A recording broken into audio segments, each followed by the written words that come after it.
இருக்கிறார். கடந்த நாட்களாக நம்ம வெளிப்படுத்தின விசேஷத்தை தியானித்து கொண்டிருக்கிறோம். ஒவ்வொரு நாளும் ஆண்டவர் புதிய புதிய வெளிப்பாடுகளை நமக்கு கொடுத்து ஆண்டவர் தம்முடைய கிருபையினால நம்மை நடத்தி கொண்டிருக்கிறார். இந்த காலை வேளையிலும் ஆண்டவர் கொடுக்கிறதான இந்த வார்த்தைகளை பாருங்க. முதலாவது வசனத்தை நம்ம கவனிக்கலாம்.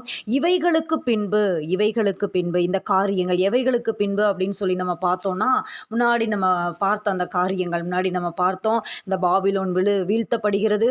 மத ரீதியான பாபிலோன், வர்த்தக ரீதியான பாபிலோன், சில காரியங்கள் நடக்கிறது. 4வது அதிகாரத்திலிருந்து பார்க்கிறோம். ஒவ்வொரு தூதனாக எக்காலம் முதிகிறான், 7 கோப கலசங்கள் ஊற்றப்படுகிறது. நிறைய காரியங்கள் சம்பவித்து கொண்டே இருக்கிறது.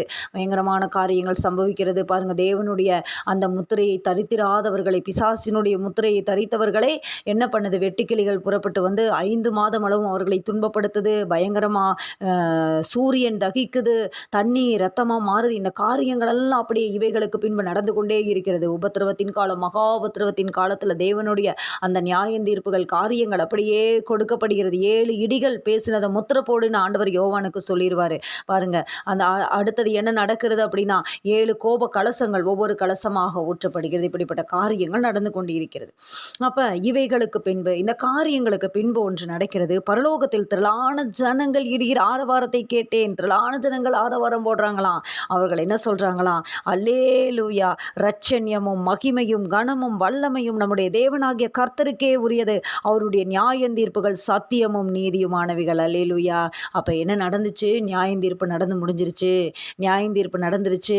அதனாலதான் இவங்க பாடுறாங்க, நியாயந்தீர்க்கிற தேவன், அவருடைய நியாயந்தீர்ப்பு சத்தியமா இருக்கு, நீதியா இருக்கு. அப்ப இந்த காரியம் எல்லாம் நடக்குது. மகா உபத்திரவத்தின் காலம், பயங்கரமான காரியம் நடக்குது. இந்த உபத்திரவத்தின் காலத்துல அநேக கிறிஸ்தவர்கள் சிரச்சேதம் பண்ணப்படுகிறாங்க.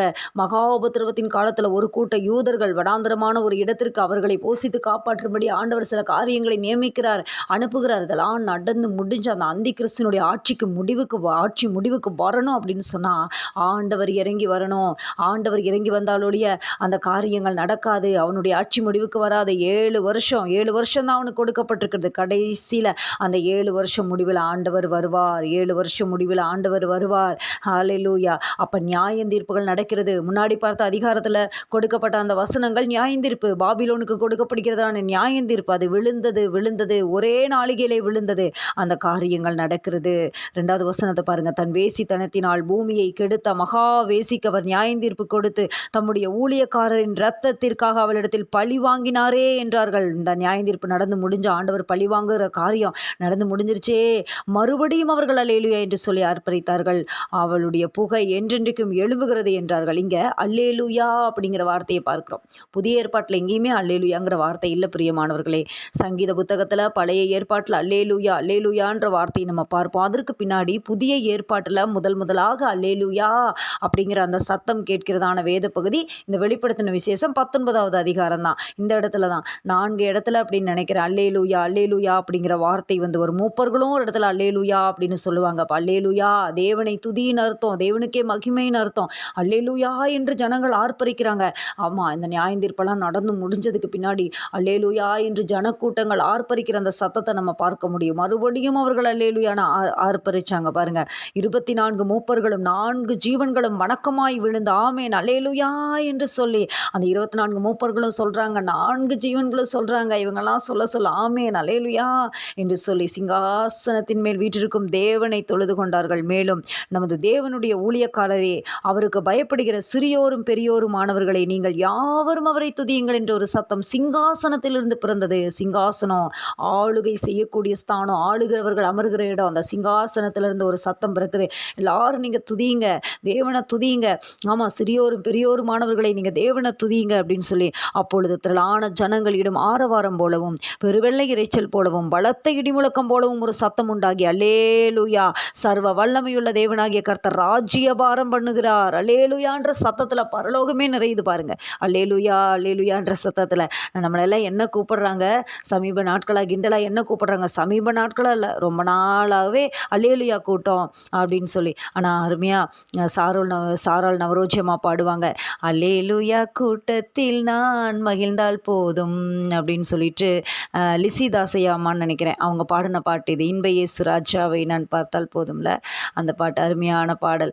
ஆமாம், நான் அல்லேலூயா கூட்டம் தான். நம்ம இதில் எந்த மாற்று கருத்துமே இல்லை. அல்லேலூயா கூட்டம் நம்ம எல்லாரும் பார்த்து நம்ம நம்மளை சொல்கிற அந்த வார்த்தை. அப்போ பரலோகத்தில் அல்லேலூயா சத்தம் நிரப்புது.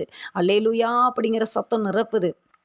அது மகிமையின் ஒரு சத்தம், மகிமையின் தொனி, தேவனை துதிக்கிற அந்த தொனி. இந்த 19வது அதிகாரம் ரொம்ப விசேஷமானது. இந்த 19வது அதிகாரத்தில் ஆட்டுக்குட்டியானவருடைய கல்யாண விருந்து பற்றி சொல்லப்பட்டிருக்கிறது.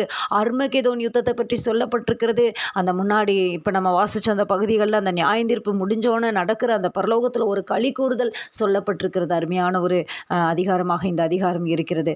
அடுத்தது பாருங்க, அடுத்த வசனத்தை 7வது வசனத்தை, நாம் சந்தோஷப்பட்டு களி கூர்ந்தவருக்கு துதி செலுத்த கடவோம். ஏன் சந்தோஷப்பட்டு துதி செலுத்துறாங்க? ரொம்ப பரலோகமே துதி செலுத்துது, ஆண்டவரை துதிக்குது.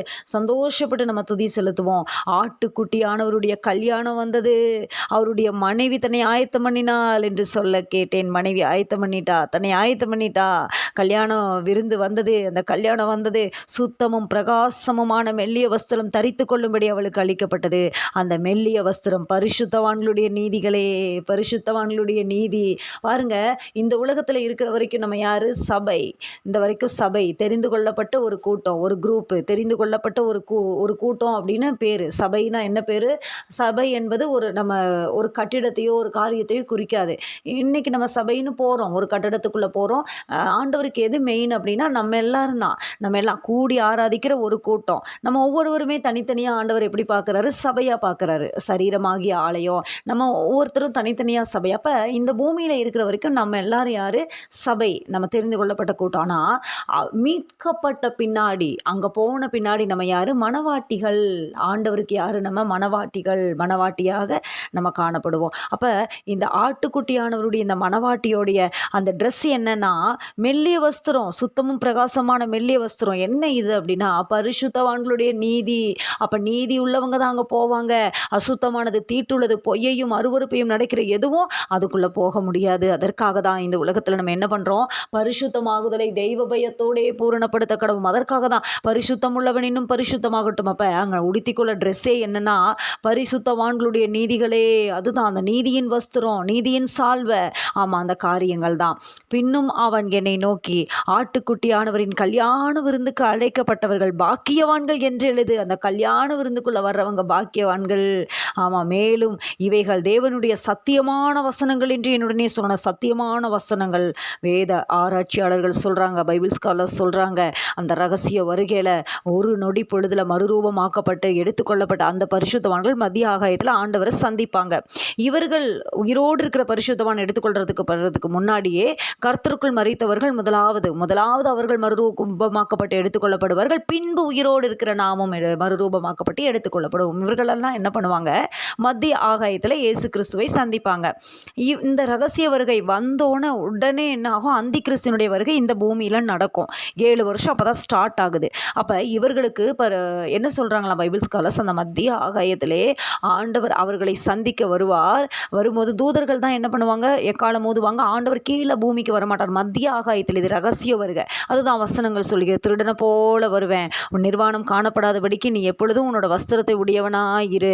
எந்த நேரத்தில் வேணா நான் வருவேன். 2 பேர் இருப்பாங்க. ஒருத்தி ஏற்றுக்கொள்ளப்படுவாள், ஒருத்தி கைவிடப்படுவாள். 2 பேர் படுக்கையில் படுத்திருப்பாங்க. ஒருத்தி நடக்கும். இந்த காரியங்கள் நடக்கும். இந்த காரியங்கள் நடக்கப் போகிறது. இந்த காரியங்கள் நடக்கப் போகிறது. 2 பேர் படுத்திருப்பாங்க. ஒருத்தி எடுத்துக்கொள்ளப்படுவாள், ஒருத்தி கைவிடப்படுவாள். 2 பேர் வேலை செய்வாங்க. ஒருத்தி வயலில் வேலை செய்வாங்க. ஒருவர் எடுத்துக்கொள்ளப்படுவாங்க, ஒருவர் கைவிடப்படுவாங்க. 2 பேர் மாவரிச்சிட்டு இருப்பாங்க. ஒருத்தர் எடுத்துக்கொள்ளப்படுவாங்க, ஒருத்தர் கைவிடப்படுவாங்க. நினச்சி பாருங்க, அந்த நிலைமை எப்படி இருக்கும்னு நினச்சி பாருங்க. அந்த காரியத்தை நினச்சாலே நமக்கு எப்படி இருக்கும்னு நினச்சி பாருங்க. அதனால தான் இன்றைக்கும் ஆண்டவரை அறிந்த நாடுகளில் பார்த்தீங்கன்னா ஃப்ளைட்டு ஓட்டுறதுக்கெல்லாம் 2 பேரை நியமிக்கிறாங்க. அதாவது நிறைய ஆக்சிடெண்ட்டெல்லாம் நடக்கும். நிறைய ஆக்சிடெண்ட். இப்போ கார் ஓட்டிகிட்டு போகிறாங்க. ஓட்டிகிட்டு போகிறவர் ரட்சிக்கப்பட்டவர், அவர் நல்லா ஆண்டருடைய பிள்ளைன்னா அவர் எடுத்துக்கொள்ளப்படும் போது என்ன நடக்கும் நினச்சி பாருங்கள். போயிட்டுருக்குற அந்த கார் தாறுமாறாக போய் அதில் இறக்குறவங்க, அதில் ஆண்டவரை ஏற்றுக்கொள்ளாதவங்க, அதில் இறந்து போகிறவங்க அந்த ஆக்சிடெண்ட்டில் நரகத்துக்கு தான் போவாங்க கண்டிப்பாக. அதில் அவங்களுக்கு தருணங்கள் இல்லை. அதனால தான் எந்த நேரத்துலையும் என்ன பண்ணணும்? ஆயத்தமாக நம்ம காணப்படணும். இந்த காரியங்கள் நடக்கும். அப்போ இவர்களெல்லாம் மத்திய ஆகாயத்தில் கூடுவாங்க. மத்திய ஆகாயத்தில் கூடின இவர்களுக்கு சில காரியங்கள், சில பரிசுகள் கொடுக்கப்படுமா சொல்கிறாங்க பைபிள் ஸ்காலர்ஸ். என்ன அப்படின்னா, யூத கலாச்சார முறைமையின்படி மணமகன் மணமகளை சந்தித்த உடனேயே அவன் என்ன பண்ணிடுவானா? கிஃப்ட் கொடுத்துருவானா. கிஃப்ட் நிறைய மணமகளுக்கு வெகுமதிகளை அந்த யூத கலாச்சாரத்தில் மணமகன்கள் தான் மணமகளுக்கு நிறைய வெகுமதிகளை கொடுப்பாங்க. ரெபேக்காளுக்கு கொடுத்து கூட்டிகிட்டு வரதை நம்ம பார்க்குறோம். வேதத்தில் நிறைய காரியங்களை நம்ம பார்க்க முடியும். அப்போ அவங்க கொடுத்து என்ன பண்ணுவாங்க, அதுக்கு பின்னாடி பரலோகத்தில் என்ன நடக்கும், ஆட்டுக்குட்டியானவருடைய கல்யாண விருந்து நடக்கும். மணவாட்டி சபைகள் எடுத்துக்கொள்ளப்பட்டவங்க பரிசுத்தவான்கள், அவங்க எல்லாரும் கர்த்தருக்குள் மரித்த பரிசுத்தவான்கள், அவங்க எல்லாருக்கும் அந்த கல்யாண விருந்து நடக்கும். அதனால தான் இங்கே சொல்லப்பட்டிருக்க தூதன் சொல்லுகிற அந்த வார்த்தை, ஆட்டுக்குட்டியானவரின் கல்யாண விருந்துக்கு அழைக்கப்பட்டவர்கள் பாக்கியவான்கள். கல்யாண விருந்துக்கு வர்றவங்கலாம், அழைக்கப்பட்டவங்களாம் பாக்கியவான்கள். இந்த கல்யாண விருந்தை குறித்த அநேக ஓமைகளை ஆண்டவர் சொன்னார். விருந்துக்கு அழைக்கப்பட்டாங்க, ஆனால் அழைக்கப்பட்டவங்க எல்லாம் சாக்கு போக்கு சொன்னாங்க. நம்ம பார்ப்போம், நான் அதை வாங்கினேன், இதை வாங்கினேன், 5 ஏறுமாடுகளை வாங்கினேன், நிலத்தை அகத்தியமாய் வாங்கினேன். அகத்தியமாக நான் போய் அதை நான் பார்க்கணும், அகத்தியமானா இம்பார்ட்டனாக நான் போய் அதை பார்க்கணும், முக்கியமாக அதை நான் போய் பார்க்கணும், அப்படி அநேக காரியங்களை சொன்னாங்க. அதனால அந்த எஜமான் கோவப்பட்டு வேலைக்காரனை நோக்கி, எல்லாரையும் போய் கூட்டிட்டு வா, வழியில் நிற்கிறவங்களெல்லாம் கூட்டிட்டு வா. பரலோகராஜ்யம் அப்படிதான். இப்போ பாருங்க, எல்லாரும் முன்னாடி இருந்தவங்கெல்லாம் அப்படியே வழி விலகி சோர்ந்து போய் அப்படியே ஒரு குரூப் நின்றுச்சு. ஒரு குரூப் பரிசுத்த வாழ்க்கை விட்டு நின்றுச்சு. ஆனால் இப்போ கேள்விப்படுறவங்க எல்லாம் அப்படியே நிரம்பி வழிஞ்சிட்டு இருக்காங்க. தேவ சமூகத்தில் எல்லாம் ரட்சிக்கப்படுறாங்க. டக்குன்னு ரட்சிக்கப்படுறாங்க. ஆண்டவரை ஏற்றுக்கொள்றாங்க, ஞானஸ்நானம் எடுக்கிறாங்க, பரிசுத்தாவின் அபிஷேகத்தை பெறாங்க. உடனே அவங்க பயங்கரமாக வந்துடுறாங்க. அப்போ பாருங்க, முதல்ல ஏற்றுக்கொண்டிருந்த குரூப் வழியில் சோர்ந்து போய் அது ஒரு குரூப் நின்றுச்சு. அப்படிப்பட்ட காரியங்கள் நடக்கும். முந்தினோர் முந்தினோராய் ஆண்டவர் சொல்லுவார், திராட்சை தோட்டத்தில் முந்தி வர்றவங்க வரைக்கும் பின்னாடி வர்றவங்க வரைக்கும் ஒரே கூலி. எல்லாரும் கேட்பாங்க, என்ன இப்படி கொடுக்குறீங்க அப்படின்னு சொல்லி. ஆண்டவர் சொல்லுவார், என்னுடைய இஷ்டப்படி கொடுக்கறதுக்கு அதிகாரம் இல்லை, எல்லாருக்கும் ஒரே காரியங்கள். ஆண்டவர் எல்லாத்துக்கும் அந்த பரலோக ராஜ்யத்தை ஆயத்தம் பண்ணிடுறார். மத்திய ஆகாயத்திலே அவர்கள் சந்திப்பாங்க, அவர்களுக்கான வெகுமதிகள் கொடுக்கப்படுமா. அதற்கு பின்னாடி கல்யாண விருந்துக்கு அவர்களை அழைத்து கொண்டு போவார். கல்யாண விருந்து நடக்கும், அதில் அழைக்கப்பட்டவர்கள் பாக்கியவான்கள். அப்போ அந்த விருந்துக்கு எப்பொழுதும் நம்ம எப்படி இருக்கணும், ஆயத்தமாக இருக்கணும். இவைகள் தேவனுடைய சத்தியமான வசனங்கள் என்று என்னுடனே சொன்னான். அந்த சத்தியமான வசனங்கள் ஆயத்தமாக இருக்கணும். அப்பொழுது அவனை வணங்கும்படி அவனுடைய பாதத்தில் விழுந்தேன். பாருங்க, இந்த இடத்துல ஒரு சம்பவம் நடக்குது. எல்லாருக்கும் சாட்சியாக இது எழுதி வைக்கப்பட்டிருக்கிறது. அவன் என்னை நோக்கி, இப்படி செய்யாதபடிக்கு பார், யோனி இப்படி செய்யாத, தூதனை வணங்க கீழே விழுந்துட்டான் யோவான். உடனே யோவானுக்கு அது எச்சரிப்பு கொடுக்கப்படுகிறது. அதே தூதனால், இப்படி நீ இன்னொரு தடவை நீ இப்படி செஞ்சிடாத, உன்னோடும் இயேசுவை குறித்து சாட்சியிட்ட உன் சகோதரரோடும் கூட நானும் ஒரு ஊழியக்காரன் தான், நானும் ஒரு ஊழியக்காரன். ஏனென்றால் சத்ருவுக்கு ஒரு ஆசை வருது. பிசாசு ஏன் தள்ளப்பட்டான், என்ன ஆராதிக்கணும், வடபுறத்தில் உள்ள ஆராதனை கூட்டத்தில் நான் வீற்றிருப்பேன், தேவனைப் போல இருப்பேன்னு சொல்லும் போதே ஆண்டவர் தள்ளுறாரு. ஏன்னா, என் மகிமையை வேறொருவருக்கும் கொடேன், என் துதியை நான் விக்கிரகங்களுக்கு கொடேன். துதிக்கப்படத்தக்கவர், ஆராதிக்கப்படத்தக்கவர் தேவன் ஒருவர் தான். அவன் விழுந்துட்டான்னா அடுத்தது அவனுக்கு தூக்க முடியாது, அவன் அவ்வளவுதான், முடிஞ்சது. ஏன்னா ஆண்டவர் அவனுக்கு மீட்பை வைக்கல, தேவதூதருக்கு உதவியாக கை கொடுக்கல. அதனால ஒரு அந்த தூதர்கள் விழுந்தாங்க. இன்னைக்கு வரைக்கும் அவனுடைய கிரியைகள் எப்படி இருக்குது, அந்த இடத்துல நம்மை ஆண்டவர் படைத்ததுனால தான் நம்ம மேல அவன் வைராக்கியம் கொண்டு, நம்ம மேல அவன் கோபம் கொண்டு அவன் எழுப்புகிறான். அப்படிப்பட்ட காரியங்கள் பாருங்க. அப்போ என்ன நடக்குது, அந்த இடத்துல என்ன நடக்குது, இப்படி செய்யாதபடிக்கு நீ பாரு. அப்போ தூதர்களை வணங்கக்கூடாது. இதிலிருந்து காரியம் நமக்கு தெரியுது. என்ன காரியம் அப்படின்னா, தூதர் வணக்கம். சிலர் தூதரை வணங்குவாங்க.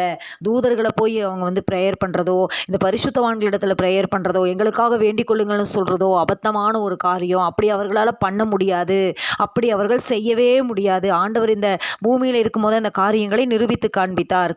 ஒரு கல்யாண வீட்டில் ஆண்டவர் சொல்லுவார் தன்னுடைய தாயாகிய மரியாளை பார்த்து, ஸ்திரீயே, என் வேலை வரவில்லை, எனக்கும் உனக்கும் என்ன அப்படின்னு சொல்லிட்டு. அப்போ இன்றைக்கெல்லாம் மரியாளை வணங்கக்கூடிய காரியங்கள், பரிசுத்தவான்களை வணங்கக்கூடிய காரியங்கள், தூதர்களை வணங்கக்கூடிய காரியங்கள், இதெல்லாம் ஆண்டவர் சொல்லலை, அவர் மாத்திரம்தான் வழி. இப்படிப்பட்ட காரியங்கள், ஜெபங்கள் ஏற்றுக்கொள்ளப்படாது. இப்படி ஜெபிக்க நமக்கு வேதம் கற்றுக் கொடுக்கல.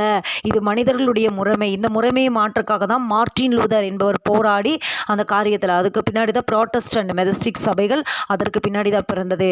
அப்போ இந்த காரியங்கள் எல்லாம் என்ன அப்படின்னா, ஏற்றுக்கொள்ளப்படாத காரியங்கள். அப்படி சொல்லலை, அவரே வழியும் சத்தியமும் ஜீவனுமாக இருக்கிறார். தூதன் பயப்படுறான், ஐயோ நீ இப்படி செய்யாதபடிக்கு பார், நானும் ஒரு ஊழியக்காரன் தான். ஏன் சொன்னா, இவன் அந்த மகிமையை எடுத்துட்டானா, இவன் என்ன பண்ண வேண்டியது இருக்கும், இவன் அந்த அந்தகாரத்துக்குள்ளே தள்ளப்பட வேண்டியது இருக்கும். அதனால இவன் என்ன செஞ்சுட்டான் அப்படின்னு சொல்லிடுறான். இது நமக்கு சாட்சியாக எழுதப்படுகிறது. அதனால நம்ம யாரை வணங்கணும் அப்படிங்கிறதுல தெளிவாக இருக்கணும். ஆண்டவர் மட்டும்தான் வணங்கணும். இயேசு கிறிஸ்துவை மட்டும்தான். இயேசு தான் வழி, அவர் தான் திரியேக தேவன், பிதா குமாரன் பரிசுத்த ஆவியானவரை நம்ம ஆராதிக்கிறோம். அந்த காரியங்கள் தூதர்கள் மட்டும்தான். தூதர்களை வணங்குவதோ, இடையில பரிசுத்தவான்களை பாருங்க, சீசர்களை எல்லாம் நீங்கள் எங்களுக்காக வேண்டிக் கொள்ளுங்கள்னு சொல்லி வணங்குவதோ, மரியாள் வணக்கம் செய்வதோ அது ஏற்றுக்கொள்ளப்படாத காரியங்கள். அடுத்தது என்ன நடக்கிறது? பின்பு பரலோகம் என்ன என்ன நடக்கிறது அப்படின்னா, பின்பு பரலோகம் திறக்கிறது. அவன் சொல்கிறான், இயேசுவை பற்றின சாட்சி தீர்க்க தரிசனத்தின் ஆவியாய் இருக்கிறது. இயேசுவை பற்றிய சாட்சி என்னவா? அது தீர்க்க தரிசனத்தின் ஆவின்னு சொல்லி தூதன் சொல்கிறான். அடுத்தது ஒரு காரியம் நடக்கிறது, பரலோகம் திறக்குது. அதுக்கு பின்னாடி தாங்க பரலோகம் திறக்குது. பாருங்க, இப்போ எல்லாரும் எங்கே இருக்கிறாங்க? மரித்த அந்த பரிசுத்தவான்கள் எங்கே இளைப்பாறிட்டு இருக்கிறாங்க அப்படின்னு சொன்னால், பரதீசிலே இருக்கிறார்கள். பரலோகம் இன்னும் திறக்கப்படவில்லை. நியாயந்தீர்ப்புக்கு பின்னாடி தான் இந்த காரியங்கள் நடக்கும். நியாயந்தீர்ப்புகள்லாம் நடக்கப்பட போகிறது. எல்லா நியாயந்தீர்ப்புகளும் முடிஞ்சோன்னு தான், அந்த காரியங்கள் முடிஞ்சோன்னு தான் பரலோகம் திறக்கும். அப்பொழுது பின்பு பரலோகம் திறக்க கண்டேன். பரலோகம் திறக்குது. இதோ ஒரு வெள்ளை குதிரை காணப்பட்டது. அதன் மேல் ஏறி இருந்தவர் உண்மையும் சத்தியமும் உள்ளவர் எனப்பட்டார். உண்மையும் சத்தியம் உள்ளவர் யாரு? அவர் தான் சத்தியமானவர், நம் இயேசு கிறிஸ்து. அவர் நீதியாய் நியாயந்தீர்த்து யுத்தம் பண்ணுகிறார். நியாயந்தீர்க்கிற அதிகாரத்தை பிதா யாருக்கு கொடுத்திருக்கிறாரு? ஆண்டவர் இயேசு கிறிஸ்துவுக்கு அவர் கொடுத்திருக்கிறாரு நியாயந்தீர்க்கிற அதிகாரத்தை. அவருடைய கண்கள் அக்கினி ஜுவாலையை போல் இருந்தன. உன்னத பாட்டிலிருந்து எல்லா இடத்துலையும் நம்ம பார்ப்போம், அக்கினி ஜுவாலை போன்ற கண்கள். அவருடைய சிரசின் மேல் அநேக கிரீடங்கள் இருந்தன. அவருக்கே என்று வேறொருவருக்கும் தெரியாத ஒரு நாமமும் எழுதியிருந்தது. பார்த்தீங்களா? அன்னைக்கு பரிசுத்தவான்கள் அந்த நாமம் என்னன்னு சொல்லிட்டு அப்படியே பார்க்குறாங்க. அந்த நாமம் என்ன அப்படின்னு சொல்லிட்டு தேடுறாங்க. யாக்கேயின் குமாரனாகிய ஆகோர் நீதிமொழிகளை எழுதுவார். ஐயோ, அவருடைய நாமம் என்ன? அவர் குமாரனுடைய நாமம் என்ன? அதை அறிவாயோ? வானத்திற்கு ஏறி இறங்கினவர் யார்? தண்ணீர்களை வஸ்திரத்திலே கட்டினவர் யார்? அப்படின்னு சொல்லி கொஸ்டின் பண்ணுவார். ஆனால் கிடைக்கல, அவர்களுக்கு அந்த நாமம் கிடைக்கல. மனோபா கேட்பார், சிம்சோனோட அப்பா, உம்மை கனம் பண்ணும்படி உம்முடைய நாமம் என்ன? அது அதிசயம், நீ அதை கேட்பானேன்? அது அதிசயம். ஏசாயா சொல்லுவார், அவர் அதிசயமானவர், ஆலோசனை கர்த்தர், வல்லமையுள்ள தேவன், நித்திய பிதா, அதிசயமானவர். இதுதான் அவங்களுக்கு தெரியப்படுத்தப்பட்டுச்சு. அதுக்கப்புறம் தான் இயேசு என்கிற நாமம். அல்லேலூயா. அந்த இயேசு என்கிற நாமம் எவ்வளோ மகிமையாக அந்த நாமம் வெளிப்பட்டிருக்கு பாருங்க. எல்லாம் ஆவலாக காத்துட்ருக்கு, பரலோகம் காத்துட்ருக்கு, கீழே எல்லாம் காத்துட்ருக்குறாங்க. என்ன நாமம் என்ன? மரியாளுக்கு சொல்லப்படுது பாருங்க. அவளை மட்டும் சூஸ் பண்ணி இயேசு என்று பேரிடுவாய், இம்மானுவேல்னு பேரிடுவாய், தேவன் நம்மோடு இருக்கிறார்னு அர்த்தம். இயேசு கிறிஸ்து. அல்லேலூயா. அவர் நாமம் இயேசு கிறிஸ்து, அவர் நாமம் இயேசு கிறிஸ்து, அவர் நாமம் இயேசு கிறிஸ்து. வானத்திலும் இந்த பூமியிலும் வல்லமையான ஒரு நாமம் உண்டு. வானத்திலும் இந்த பூமியிலும் வல்லமையான ஒரு நாமம் உண்டு. மனுஷருக்குள்ளே வல்லமையான வேறொரு நாமம் இல்லை. மனுஷருக்குள்ளே வல்லமையான வேறொரு நாமம் இல்லை. அவர் நாமம் இயேசு கிறிஸ்து, அவர் நாமம் இயேசு கிறிஸ்து, அவர் நாமம் இயேசு கிறிஸ்து. அந்த நாமம் ஊற்றுண்ட பரிமள தைலம். உன்னத பாட்டில் சாலமோன் ஞானி சொல்லுவோம், உம்முடைய நாமம் கன்னியர்கள் நேசிக்கிறார்கள், நாமம் ஊற்றுண்ட பரிமள தைலம். ஆனால் என்ன, அது வெளிப்படலை. இங்கே இயேசு கிறிஸ்துவும் நமக்கு கொடுக்கப்பட்டிருக்கு. அதனால தான் இயேசுன்னு சொல்லும்போது பாருங்கள், நம்ம துன்பம் கஷ்டங்கள் வர நேரத்தில் அந்த நாமத்தை உச்சரித்தாலே, ஆமாம், அது ஒரு பெரிய வல்லமை. பேய்கள் நடுங்கும் நாமம், நோய்கள் போகும் நாமம், வல்லமையான நாமம். ஏன்? பிசாசை ஜெயித்தாரு, அவருடைய ரத்தத்தை சிந்தினார். அதனால தான் அத்தனை வல்லம் அந்த நாமத்துக்கு. நியாயந்திருக்கிற அதிகாரத்தை பிதா இயேசு கிறிஸ்து கிட்ட கொடுக்குறாரு. ஆமாம், அந்த நாமம். அப்போ இன்னொன்று பாருங்க, இன்னொரு நாமம் இருக்கான். இன்னொரு நாமம் எவ்வளோ நம்மளுக்கு இப்போ க்யூரியாசிட்டியாக இருக்குல்ல, என்னென்னு தெரிஞ்சுக்கொள்ளணும்னு ஆசையாக இருக்குதுல்ல. ஆமாம், அவருக்கே என்று வேறொருக்கும் தெரியாத ஒரு நாமம். யோவான் பார்க்குறாரு, ஆமாம், ஒரு நாமம் இருக்குது, இன்னொரு நாமம் இருக்குது. எவ்வளோ சந்தோஷமாக இருக்குது நமக்கு இந்த காரியெல்லாம் படிக்கும்போது. அதிகாலையில் வெளிப்படுத்தின விசேஷத்தை தியானிப்பது எவ்வளோ நல்லா இருக்குது பாருங்கள். அப்போ இன்னொரு நாமம் இருக்குது, அந்த நாமம் யாருக்குமே தெரியல. ஒரு நாமம் இருக்குது, 19:12 வெளிப்படுத்தல எழுதப்பட்டிருக்குது. இரத்தத்தில் தோய்க்கப்பட்ட வஸ்திரத்தை தரித்திருந்தார். அவருடைய நாமம் என்ன தெரியுமா? தேவனுடைய வார்த்தை. இன்னொரு நாமம் இருக்குது, யாருக்கும் அது தெரியாது.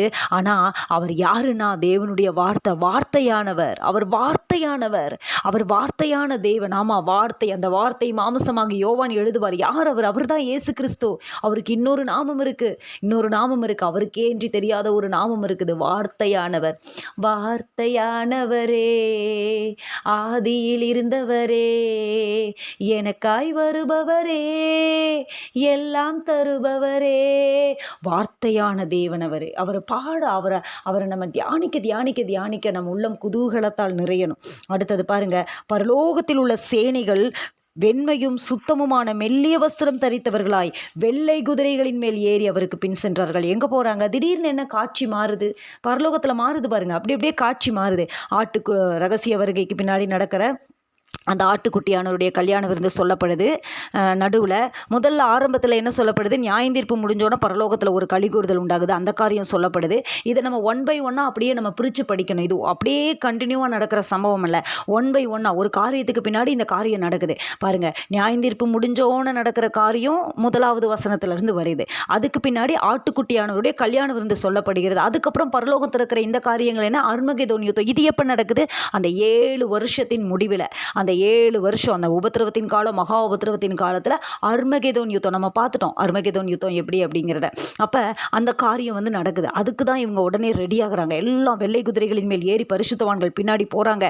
15வது வசனத்திலிருந்து பார்த்தோம் அப்படின்னா அர்மகெதோன் யுத்தம் அது என்ன அப்படின்னா, புறஜாதிகளை வெட்டும்படிக்கு அவருடைய வாயிலிருந்து கூர்மையான பட்டயம் புறப்படுகிறது, இருப்பு கோளால் அவர்களை அரசாளுவார். சங்கீதம் 2 சொல்லப்பட்டிருக்கிறதுல, இருப்பு கோளால் நீர் அவர்களை நொறுக்கி குயகலத்தை போல் உடைத்து போடுவீர் என்று சொன்னார். இப்போதும் ராஜாக்களை உணர்வடையுங்கள், பூமியின் நியாயாதிபதிகளை எச்சரிக்கையாயிருங்கள், பயத்துடனே கர்த்தரை சேவியுங்கள், நடுக்கத்துடனே களி கூறுங்கள், குமாரன் கோபம் கொள்ளாமலும் நீங்கள் வழியிலே அழியாமலும் இருக்கும்படிக்கு அவரை முத்தஞ்செய்யுங்கள். கொஞ்ச காலத்திலே கோபம் பற்றி எரியும்.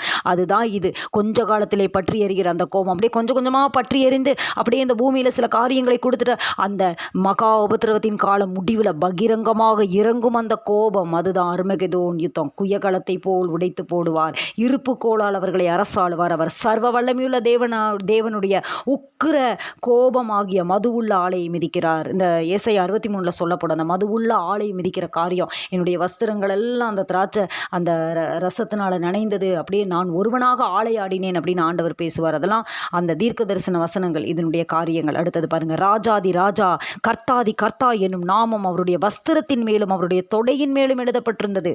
அவர் தான் ராஜாதி ராஜா, கர்த்தாதி கர்த்தர். அப்புறம் அவர் என்ன செய்ய வராரு? நியாயந்தீர்ப்பு கொடுக்க வராரு. அதனால தான் அது எழுதப்பட்டிருக்கிறது, அந்த வஸ்திரத்தில் அது எழுதப்பட்டிருக்கிறது. பின்பு ஒரு தூதன் சூரியனில் நிற்க கண்டேன், அவன் வானத்தின் மதியில் பறக்கிற சகல பறவைகளையும் பார்த்து, பறவைகளை பார்த்து சொல்கிறான், நீங்கள் ராஜாக்களின் மாம்சத்தையும் சேனை தலைவர்களின் மாம்சத்தையும் பலவான்களின் மாம்சத்தையும் குதிரைகளின் மாம்சத்தையும் அவைகளின் மேல் ஏறி இருக்கிறவர்களின் மாம்சத்தையும் சுயாதீனர் அடிமைகள் சிறியோர் பெரியோர். பாருங்கள், இந்த வசனத்தை நம்ம அர்மகெதோன் யுத்தத்திலே நம்ம படித்தோம். சிறியோர் பெரியோர், முத்திரையை தரிக்கப்பட்டவங்க சிறியோர்களும் இருப்பாங்களா? எவ்வளோ ஒரு வேதனையான காரியம் பாருங்கள். இவர்கள் எல்லாருடைய மாம்சத்தையும் பட்சிக்கும்படிக்கு மகாதேவன் கொடுக்கும் விருந்துக்கு கூடி வாருங்கள் என்று மிகுந்த சத்தத்தோടെ சொன்னான். ஒரு விருந்து சொல்லப்படுகிறது. என்ன விருந்து? ஆட்டுக்குட்டியானவருடைய கல்யாண விருந்து. இது யாருக்கு? பரிசுத்தவான்களுக்கு. அதுக்கு பின்னாடி பரலோகம் திறக்குது. இங்கே நடக்கிற இந்த விருந்து யாருக்கு? பறவைகளுக்கு. அதெல்லாம் என்ன? இவங்க அந்த தேவனுக்கு பிரியமில்லாதவங்க, முத்திரையை தரிச்சவங்க, அர்மகெதோன் யுத்தத்தில் மரிக்கிறவர்களுடைய அந்த மாம்சத்தை பற்றிக்க அந்த ஆகாயத்து பறவைகளாக வருமா? இதெல்லாம் நடக்க போகிறது. தீர்க்க தரிசனங்களை எழுதப்பட்டிருக்குது. தூதன் சொல்கிறான்ல, இவைகள் எல்லாம் சத்தியமானவைகள். இந்த வசனங்கள் தேவனுடைய சத்தியமான வசனங்கள். இதெல்லாம் அப்படியே நடக்கும், இதெல்லாம் அப்படியே நடக்கும் என்று மிகுந்த சத்தத்தோടെ கூப்பிட்டான். பின்பு மிருகமும் பூமியின் ராஜாக்களும் அவர்களுடைய சேனைகளும் குதிரையின் மேல் ஏறி இருக்கிறவரோடும் அவருடைய சேனையோடும் யுத்தம் பண்ணும்படி கூடி வர கண்டேன். யார் இந்த ராஜாக்கள்? நம்ம பார்த்தோம், ஐபிராத் நதி வற்றி போய் கிழக்கிலிருந்து வரும் ராஜாக்களுக்கு வெளியே ஆயத்தம் பண்ணும்படி ஐபிராத் வற்றி போக அங்கேருந்து வருவாங்க. எல்லாரையும் கூடிக்கொண்டு எல்லாத்தையும் அந்த சர்பம், அந்த வலு சர்பம் என்ன பண்ணும்? எல்லாத்தையும் அப்படியே கூட்டும். அந்த அர்மகெதோன் யுத்தத்துக்கு எல்லாத்தையும் கூட்டும். 17வது அதிகாரம் நினைக்கிறேன். நம்ம இந்த காரியங்களெல்லாம் நம்ம பார்த்தோம். அந்த எல்லா பாருங்க 16வது அதிகாரத்தில் அது நடக்கும். 16-14 தேவனுடைய மகாநாளில் நடக்கும் யுத்தத்திற்கு கூட்டி சேர்க்கும்படி புறப்பட்டு போகிறது. அதெல்லாம் பூலோகம் எங்கும் உள்ள ராஜாக்களை, அற்புதங்களை செய்கிற பிசாசோடைய ஆவிகள், இதெல்லாம் நடக்கும். அப்போ இந்த காரியங்கள் அர்மகெதோன் யுத்தம் நடக்கும். எல்லா ராஜாக்களும் என்ன பண்ணுவாங்க? அப்போ அதிகாரத்தில் இருக்கிறவங்க எல்லாம் என்ன பண்ணுவாங்க? ஆண்டவரோடு யுத்தம் பண்ண வருவாங்க. அப்பொழுது மிருகம் பிடிக்கப்பட்டது.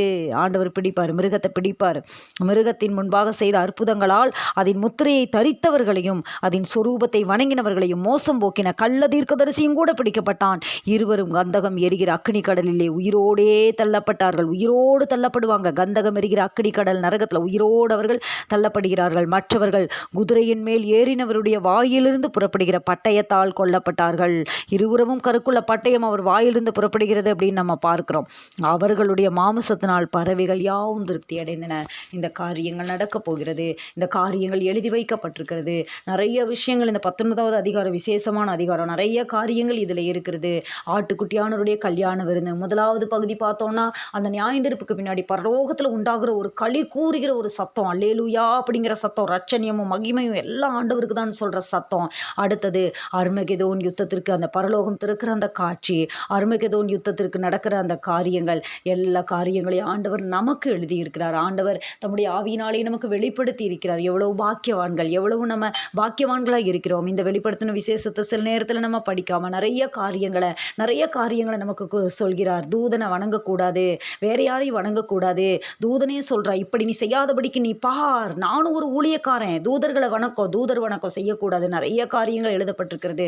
பரிசுத்த ஆவியானவர் இந்த காலை வேளையிலே இவைகளை எல்லாம் கண்ணோக்கி பார்க்கும்படி கிருபை செய்ததற்காக ஆண்டவரை நம்ம துதிக்க போகிறோம். கர்த்தரை நம்ம துதிக்க போகிறோம். கர்த்தர் நல்லவர். ஹல்லேலூயா, ஹல்லேலூயா. மகா நாளிலே சில காரியங்கள் நடக்க போகிறது. ஆட்டுக்குட்டியானவருடைய நியாயந்தீர்ப்பு நடந்தோன பரலோகம் களி கூற போகிறது. ஆட்டுக்குட்டியானவருடைய கல்யாண விருந்து, அதற்கு அழைக்கப்பட்டவர்கள் பாக்கியவான்கள். ஆமாம், அதற்கு அழைக்கப்பட்டவர்கள் பாக்கியவான்கள். அடுத்தது அர்மகெதோன் யுத்தத்தில் இந்த பறவைகளுக்கு ஒரு விருந்து கொடுக்கப்படுகிறது. மிருகம் பிடிக்கப்படுகிறது. அக்னி கடலை தள்ளப்படுகிறது. பரலோகம் கலிகூற போகிறது. அந்த காரியங்களை எல்லாம் யோவானுக்கு ஆண்டவர் வெளிப்படுத்தினாரே. கடைசி நாளில் சம்பவிக்கிறத தன்னுடைய ஊழியக்காரனுக்கு தேவன் இயேசு கிறிஸ்துவுக்கு ஒப்புவித்ததும், இயேசு கிறிஸ்து அதையெல்லாம் தன்னுடைய ஊழியக்காரனுக்கு ஒப்புவித்து நம்முடைய பிள்ளைகளுக்கு தெரிவிக்கிறதுக்காக ஆண்டவர் எழுதி வைத்ததான இந்த வார்த்தைகளை குறித்து கரங்களை உயர்த்தி நன்றி சொல்லலாமா? நன்றி ஆண்டவரே, நன்றி ஆண்டவரே, நன்றி ஆண்டவரே, நன்றி செலுத்துகிறோம் ஆண்டவரே. ஹல்லேலூயா, ஹல்லேலூயா, ஹல்லேலூயா. முழுவதுமாய் எங்களை ஒப்புக்கொடுக்கிறோம். இந்த அதிகாலை வேளையிலே வெளிப்படுத்தின விசேஷத்தின் காரியங்களை தியானிக்க கொடுத்த கிருபைக்காக நன்றிப்பா. தொடர்ந்து எங்களை நடத்துங்க, தொடர்ந்து எங்களை நடத்துங்க ஆண்டவரே, தொடர்ந்து எங்களை நடத்துங்க. வெளிப்பாடுகளை கொடுக்குறீங்கப்பா ஆண்டவரே. இதையெல்லாம் பிடித்து கொண்டு நாங்கள் பரிசுத்தத்தில் நடக்கணும், உண்மையாக நடக்கணும். இந்த உலகத்தில் அநேக மாயைகள் உண்டு. இதையெல்லாம் பார்க்காதபடிக்கு தான் சத்துரு அநேக மாயைகளை விதைத்து போடுகிறான். அநேக மாயைகள் நம்மை சுற்றி சுற்றி, அநேக மாயைகள். மக்களுக்கு டைம் இல்லை, நேரம் இல்லை, கிடைக்கிற டைமை தவறான வழிகளை செலவு பண்ணுறாங்க. மாயையான காரியங்கள், அழிந்து போகிற காரியங்கள். இன்றைக்கெல்லாம் அடிக்கடி நான் சொல்வது போல தான், கையில் இருக்கிற அந்த ஃபோன் பயங்கரமான ஆபத்து. அதை நம்ம எடுத்து பயன்படுத்திக்கிற விதத்தில் இருக்கணும், ஆள தெரியணும், அதை நம்ம எப்படி யூஸ் பண்ணணுங்கிறது தெரியணும். இல்லைன்னா பயங்கரமான ஆபத்து. அப்படியே நரகத்தில் டைரெக்டாக கொண்டு போய் உள்ளே இறக்கிறோம். உயிரோடு இறங்கினாங்கல்ல மோசேக்கு விரோதமாக தாத்தான் அபிராம் கூட்டங்கள், அதே மாதிரி தான், அதே ஒரு காரியம்தான். பயங்கரமான ஒரு பிசாசு உயிரோட பாதாளத்தில் இறக்கிறோம். அநேகர் பாருங்க, அநேகர் இந்த ஃபோனை பார்த்துட்டு தங்களுடைய வாழ்க்கையை, சாப்பாடு, தூக்கத்தை மறந்து கேமுக்கு அடிமையாகிற ஒரு பக்கம், ஒரு காரியங்களுக்கு அடிமையாகிறது ஒரு பக்கம், இல்லை ஜெபித்து நம்ம அப்படியே வாலிபர் கூடுகைக்கு நேரம் அப்படியே நம்ம கடந்து போகிறோம். பாமை துதிக்கிறோம். அநேகர் ஆண்டவரே, இந்த வெளிப்பாடுகளை ஆண்டவரே பா எழுதி வைத்திருக்கிறீங்கப்பா. வேதத்தின் வார்த்தைகளை எழுதி வைத்திருக்கிறீங்கப்பா ஆண்டவரே. அப்பா கவனிக்காம அநேகர் மாயில விழுந்து போறாங்க. கூட்டமாக ஜனங்கள் நரகத்தில் விழுகிறாங்க. அநேக பரிசுத்தவான்களுக்கு ஆண்டவர் வெளிப்படுத்தி கொடுக்கிறது என்னன்னா, நரகத்துக்குள்ள அநேகர் கூட்டமாக போறாங்க. இப்போ ஒரு வருத்தத்திற்குரிய காரியம் என்னன்னு சொன்னா, சின்ன பிள்ளைகள் அவர்கள் சீக்கிரமாக தங்களுடைய அந்த காரியங்களை அவங்க என்ன பண்றாங்க, டக்குன்னு அந்த காரியங்களுக்குள்ள மூழ்கி வசனத்தை அறியாத ஒரு சந்ததி உருவாகுது. அவங்களாம் அப்படியே டைரெக்டாக அப்படியே வேகமாக போறாங்க. அந்த பாதாளத்துக்கு நேராக வேகமாக ஓடிக்கொண்டிருக்கிறாங்க. நம்ம அதிகமாக ஜெபிக்கணும், மீட்டெடுக்கணும். இவர்களை எல்லாம் எப்படி மீட்டெடுப்பது? ஆண்டவருடைய வார்த்தையை கொடுக்கணும். ரொம்ப சேலஞ்சு வைக்கப்பட்டிருக்கிறது. இப்போ இருக்கிற வாலிப பிள்ளைகளுக்கு அநேக ஃபோனில் அடிமைத்தனம், நிறைய காரியங்கள்ல. ஆனால் அவங்களுக்குள்ள ஒரு மாயை இருக்கிறது. பிசாசு ஒரு மாயையை நம்ப வச்சுட்டான் அவங்கள. நான் பிரயோஜனமாக பார்க்குறேன், எனக்கு தேவையானதை நான் பார்க்குறேன். நான் வசனம் என்ன சொல்லுது தெரியுமா? பிரயோஜனமாக இருக்கிறவர்களை நான் உனக்கு போதித்து நீ நடக்க வேண்டிய வழியில் உனக்கு காட்டுவேன். பிரயோஜனமாக இருக்கிறது ஃபோனில் எதுவுமே இல்லை. பிரயோஜனமாக இருக்கிற காரியம் வேதத்தில் மாத்திரம்தான் இருக்குது பிரியமானவர்களே. ஒரு வேளை சில காரியங்களுக்கு, சில தேவைகளுக்கு இருக்கலாம். ஆனால் அதிலேயே மூழ்கி தங்களுடைய வாழ்க்கையை தொலைக்கிற சின்ன பிள்ளைங்க, வாலிப பிள்ளைங்கன்னு மட்டும் இல்லை, எல்லா வயதினரும் இதுக்குள்ளே மூழ்கி இருக்கிறாங்க. அப்பா நாங்கள் துதிக்கிறோம், நாங்கள் ஜெபிக்கிறோம் ஆண்டவரே. விடுதலை பண்ணப்படணும். முழுவதுமாக எங்களை ஒப்பு கொடுக்கிறோம். அப்படியே வாலிபர் கூடுகைக்கு நேரம் கடந்து செல்லலாமா? அப்படியே நம்ம மத்தியில் இருக்கிற ஷெர்லி அந்த ப்ரேயர் பண்ணி ஸ்டார்ட் பண்ணுவாங்க.